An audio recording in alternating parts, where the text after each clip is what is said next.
Case 498 అనేటటువంటి కేసుల్లోకి వచ్చినప్పుడు వారకట్న వేధింపు కేసుల్ని మనం 498 కేసుల కింద తీసుకుంటూ ఉంటాం. అయితే అనేక సందర్భాల్లో 498 కేసుల్లో జరిగేటప్పుడు ఇందులో గౌరవ ఉన్నత న్యాయస్థానం, సుప్రీంకోర్టు లాంటి అత్యున్నత న్యాయస్థానాలు కూడా ఎన్నోసార్లు వారి యొక్క వాదనలోని వారి యొక్క తీర్పుల్లో ఒక ఆక్రోధనని వినిపించాల్సిన పరిస్థితి.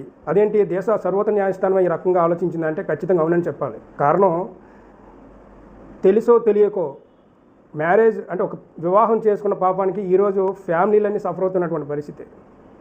ఎందుకు ఈ మాట అనాల్సి వచ్చినటువంటి పరిస్థితి అంటే, ఒక కేసుని ఫేస్ చేసేటటువంటి వ్యక్తి, ఆ వ్యక్తికి సంబంధించినటువంటి ఫ్యామిలీస్ ఏ రకంగా మానసిక క్షోభకు గురవుతాయి అనేది తెలుసుకోవడానికి 498 సెక్షన్ ఒకటే మీకు ఉదాహరణ.